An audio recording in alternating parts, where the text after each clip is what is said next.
Привет, друзья! Вы на канале TechnoWave, и сегодня мы расскажем о шокирующем решении Apple остановить разработку своего электромобиля, над которым они трудились целых 10 лет. Узнаем о Mini-Touch, устройстве, позволяющем людям с ампутацией рук чувствовать температуру в своих протезах. Поговорим о том, как роботы-хирурги готовятся к дальним космическим миссиям на Международную космическую станцию. Переместимся в Барселону и узнаем о новейших технологических новинках. И, конечно же, встретимся с новым роботом-гуманоидом, способным варить кофе.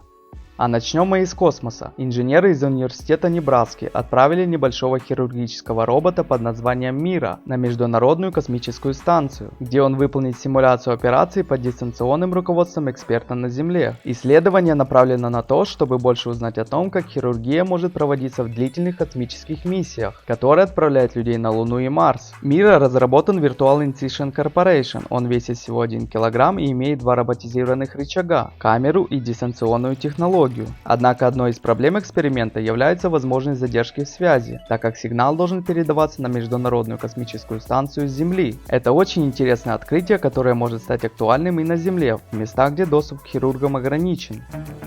Продолжим с горячих новинок, где впечатляет раздвижной смартфон Tecno Rollable, который делает фурор на выставке в Барселоне. Phantom Ultimate, похоже, перешел от идеи к реальности всего за считанные секунды. Он увеличивается или уменьшается в размерах всего за 1,3 секунды. При этом его толщина составляет всего 9,93 мм. Используется система с одним приводом для развития раздвижки экранов, а при складывании часть экрана скрывается на обратной стороне, делая его компактным и удобным в сложенном виде. Он также имеет дополнительный экран с функцией Always On Display на задней панели, и для лучшего охвата задней панели выполнена текстурированная поверхность в зоне раздвижки. Подробные детали и цена пока неизвестны, но появление на рынке этой новой и очень интересной технологии точно большое событие.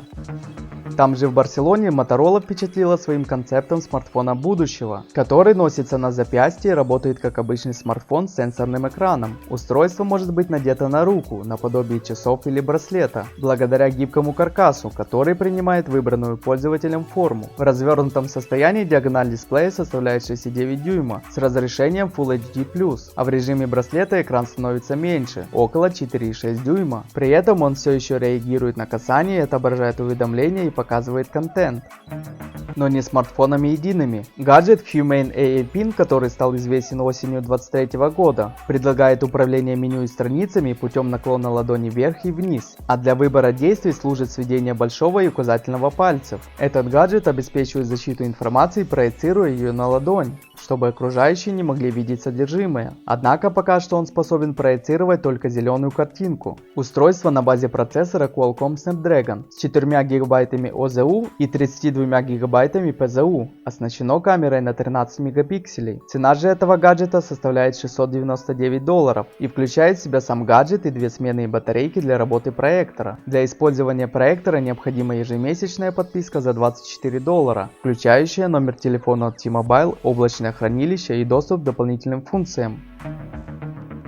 Согласно сообщению Bloomberg, Apple прекратила свои усилия по созданию электромобиля, над которым работала около 10 лет. Проект, известен как Apple Car или же Titan, был амбициозным, но по словам источников, компания приняла решение свернуть его. Основные причины прекращения проекта остаются неясными. Над проектом Titan работало около 2000 человек. Большую их часть переведут в подразделения, занимающиеся искусственным интеллектом, но скорее всего сокращение неизбежно среди этих сотрудников. Решение Apple вызвало шок в компании и вызвала реакцию со стороны других лидеров отрасли, таких как Илон Маск. Глава компании Tesla кажется облегчен, что его компания больше не столкнется с потенциальным конкурентом.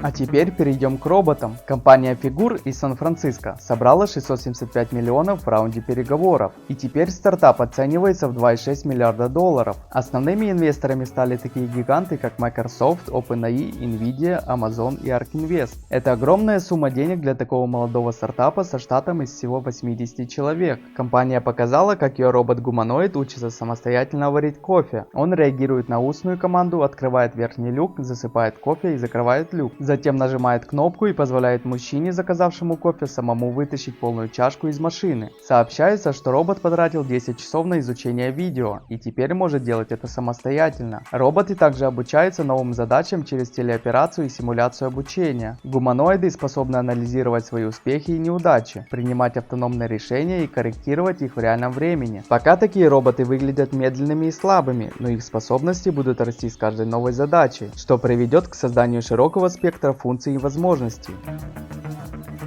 И наконец, новости в области протезирования. Ученые разработали устройство Mini-Touch, которое позволяет людям с ампутацией руки чувствовать температуру даже в отсутствующих конечностях. Эта инновационная система передает термальную информацию на нервные зоны на остатки конечности, что позволяет мозгу воспринимать ощущение тепла и холода, как если бы рука была на месте. С помощью этих новых технологий я могу лучше понять, к чему я прикасаюсь, говорит Фабрицио Фидати, 57-летний мужчина, которому 37 лет назад ампутировали руку ниже локтя, и недавно протестировал это устройство. Конечно, моим приоритетом было бы использование его на кухне для приготовления пищи, добавил он. Эта система не только улучшает функциональность протезных конечностей, но и добавляет человеческий аспект к ощущению прикосновения. Чувство тепла создает более сильное ощущение присутствия и помогает людям воспринимать протез не просто как искусственный инструмент, а как часть своего тела. Друзья, спасибо всем, кто досмотрел наше видео до конца и поставил лайк. Это помогает нам развиваться и делать еще больше видео для вас. До скорой встречи. Увидимся в следующем видео.